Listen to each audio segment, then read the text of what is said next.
Friends, लाखों का package छोड़ करके पंकज सर आज फिश फार्मिंग कर रहे हैं। इनका 2 वीडियो मैंने अपलोड कर दिया है और 2 वीडियो में एक ऑर्नामेंटल फिश फार्मिंग का है, एक ट्रेनिंग पर्पस से pond fish farming, biofloc fish farming और ऑर्नामेंटल फिश फार्मिंग की ट्रेनिंग कैसे कर सकते हैं, कहाँ से आपको फ़ायदा होगा, वो सब उस वीडियो में हमने बताया है।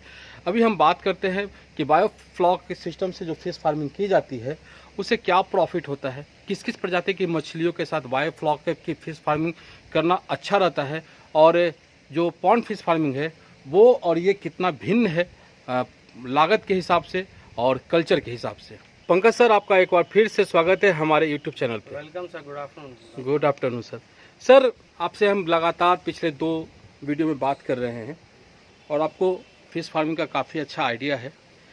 सर, फिश फार्मिंग में बायोफ्लॉक सिस्टम से फिश फार्मिंग करना और पॉन्ड सिस्टम से जो ट्रेडिशनल है उससे फिश फार्मिंग करना कितना अंतर हो जाता है, दोनों में बेनिफिट का क्या अंतर हो जाता है, कैसे ये मछलियों का पालन होता है उसमें और इसमें क्या अंतर हो जाता है, खान पान में क्या अंतर हो जाता है, वो थोड़ा बताने का कष्ट करें। देखिए, ट्रेडिशनली तो आज तक पॉन्ड कल्चर ही होता आ रहा है शुरू से ही जी। जब से हमने होश संभाला तो जनरली मछलियों को देखा है चौड़ में, पोखरी में या तालाब में ही लोग मत्स्य पालन कर रहे हैं।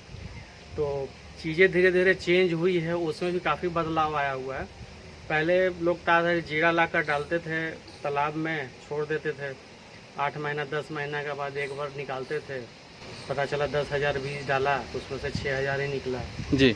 4,000 6,000 का कुछ पता नहीं होता था, कुछ मर गया, कुछ पक्षी उड़ गई, कुछ नीचे ही मतलब ये हो गया। जी जी। तो प्रॉफिट लॉस उसी टाइम में पता चलता था लास्ट में कि कितना हमने लगाया और कितना ये किया। अच्छा, खाने को लेकर प्रबंधन बहुत ज़्यादा उसमें लोग नहीं करते थे। जी। आज की डेट में तालाब में भी लोग मछली पालन कर रहे हैं तो थोड़ा सा प्रोफेशनल हो गए हैं ताकि एक्सटेंसिव कल्चर हो उसमें। जी जी। रही बात बायोफ्लॉक की, तो बायोफ्लॉक तो अपने आप में ही एक्सटेंसिव कल्चर के लिए ही किया गया हुआ है।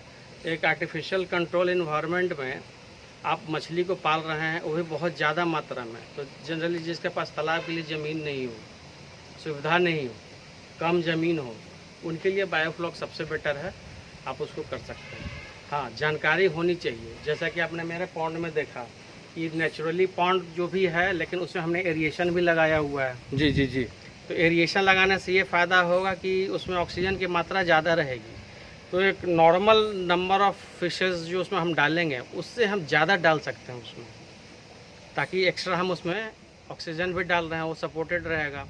प्लस नॉर्मल खाना के साथ साथ हम उसमें हल्का सा होममेड खाना और कभी कभी बीच बीच में हम लोग कंपनी का भी खाना फीड कराते हैं। जी जी। ताकि फीडिंग अच्छी हो और मछलियों का साइज़ ज़्यादा जल्दी बढ़े। जी। तो ये एक डेवलपमेंट उसमें हो गई। बायोफ्लॉक में है, बायोकेमिस्ट्री है, टोटल आपको पैरामीटर समझना पड़ेगा। जी। अमोनिया कंट्रोल में रखना पड़ेगा। जी। डीओ लेवल जो है वो कंट्रोल में रखना पड़ेगा। डीओ कभी भी घटना नहीं चाहिए। ये सब चीज़ें हैं। ये करते समय इसमें भी जैसे 30,000 लीटर का मेरे पास पूरा टैंक है, इसमें मछलियाँ हम काफ़ी ज़्यादा एक्सटेंसिव पालें। इसमें सारा जीरा डाला हुआ है, जासर का। जासर है इसमें ना? अच्छा। तो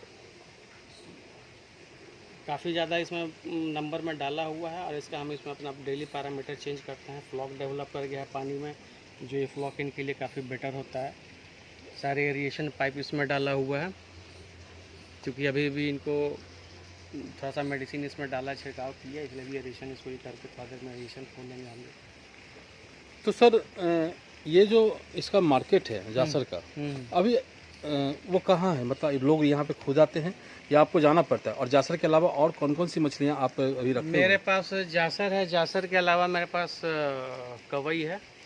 कवई के साथ साथ हमने थोड़ा सा रोहू भी रखा हुआ है, सिंघी भी है इसी में? नहीं, तालाब में है। जी जी। और तिलापिया भी रखा हुआ है। जी। तो क्या प्रॉफिट हो जाता है सर? प्रॉफिट तो देखिए वो डिपेंड करता है कि इसका FCR आपने कितना रखा, फूड कन्वर्जन रेशियो जी। कितना खिला रहे हैं, उस साइज से कितना इसका साइज डेवलपमेंट हो रहा है। जी। ठीक है।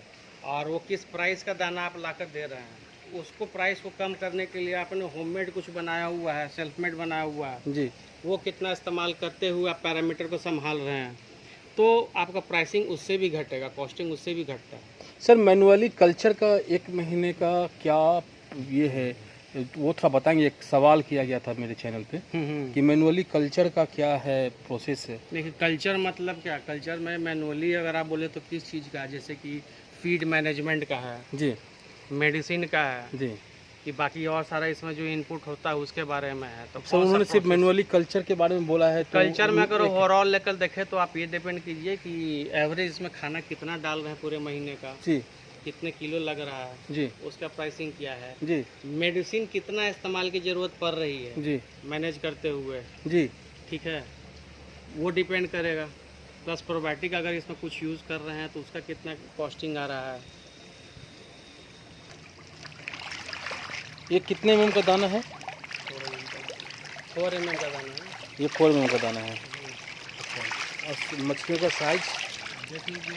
ज़्यादा बड़ा तो नहीं लग रही है। हाँ तो इसको रिसेंटली अभी डाला है, ये 1 बित्ते का हो चुका है। अच्छा